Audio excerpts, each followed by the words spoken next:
What is going on, everybody? How you guys doing? Hey, really good to see you again.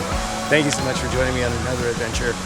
And I'm right here in the Manzano mountains and doing a fall hike and doing the Trigo Canyon for the first time. Never done it before, and it's pretty awesome at this point. The leaves, as you can see, are changing color and they look magnificent, spectacular, just amazing. What I have seen is that, for now anyway, it looks like this trail follows a stream. You can probably hear it in the background on this side, and that's great. You know, it's very refreshing. I wasn't expecting to find these streams out here. And as you can see, here's the background right here, just the changing colors. As you can see that, very, very cool. On these same mountains is the 4th of July Trail and the Albuquerque Trail, which displays fantastic fall colors out here. And so far, this trail definitely participates in the changing colors as well. You know,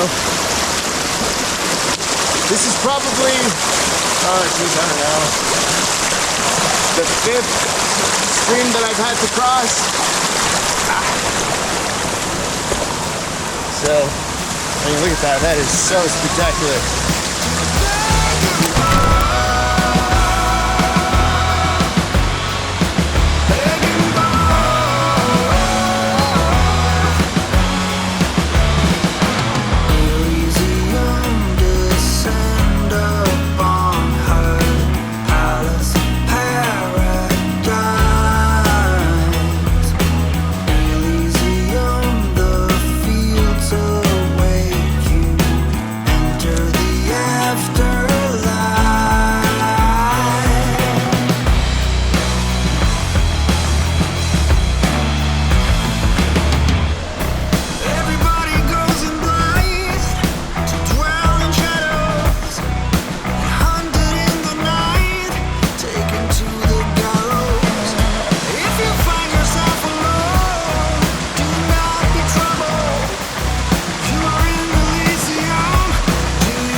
Into this point in the hike, and it's going pretty good. You know, this hike is interesting because the trail disappears and then it reappears, especially when you're coming across the stream crossings. But other than that, you could find it pretty easily. There's some cairns here and there, not a whole lot, but definitely would recommend downloading your GPS map. So as you can see, look at that. Runs all the way down. Pretty spectacular. The incline is pretty good. I wouldn't say it's like really, really tough, but there's a good incline. You'll definitely feel it in your calves. And the fall colors are just so noticeable all over the place here.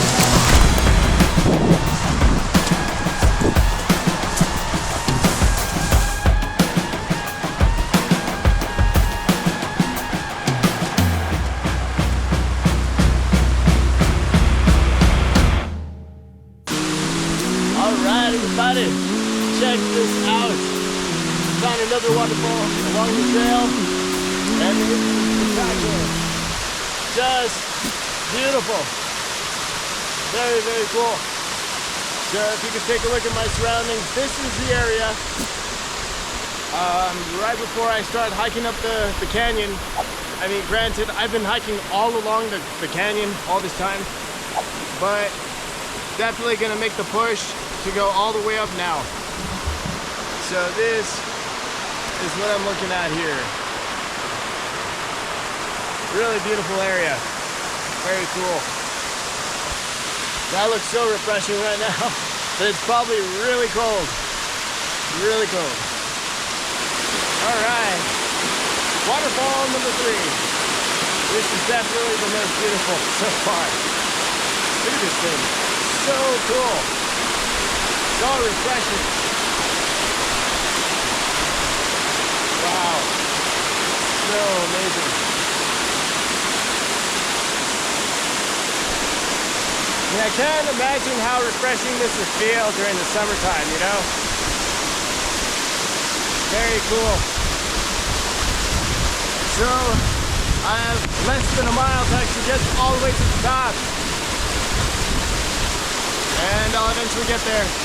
But I just had to stop and film this because it's spectacular.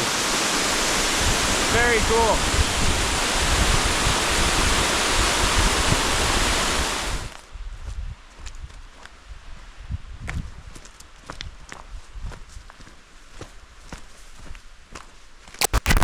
Okay, crazy set of circumstances just happened.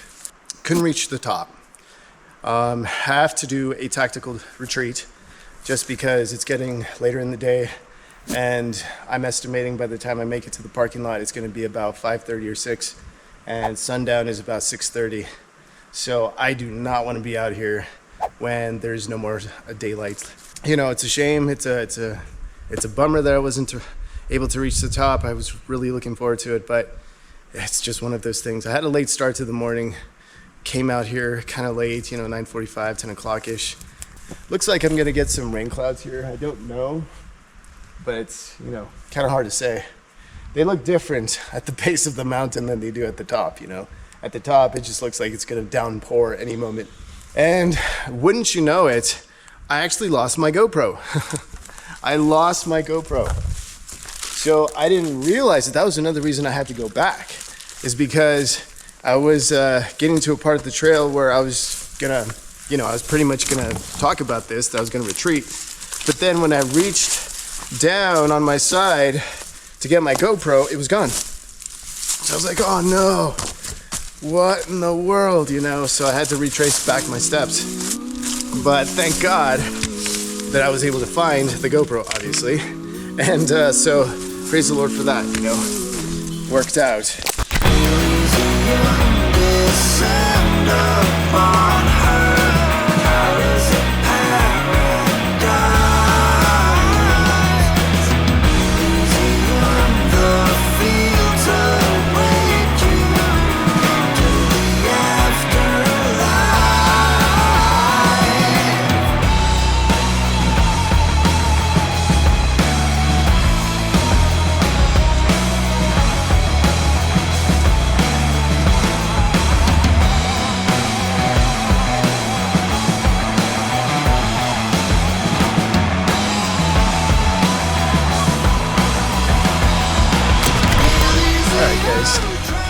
So here are my final thoughts about this trail. Pros and cons. Pros. It's very pretty. It's a very, very pretty trail. Has a lot going for it. It has, especially right now, you know, with the fall changing colors, it's very scenic, you know. I would say it's probably like 65% covered. I think the coverage that it offered was pretty good. It's very pretty, a lot of stream crossings, gives you killer views of the canyon, the cliffs there as you're heading towards the top. Cons. The cons were that the trail needs a lot of maintenance. It does. There are certain sections where it seems like it's overgrown. There's certain sections where I found like I was bushwhacking. The stream crossings, although very nice, very delightful, you're on the trail, you get to stream, and then you can't see the rest of the trail on the other side of the stream because the trail actually follows the flow of the stream right then and there. So you have to hike along with the stream, and that happened more than a few times. It wasn't once or twice, it was a handful of times. It was a bunch. And yeah, it was enjoyable for the most part.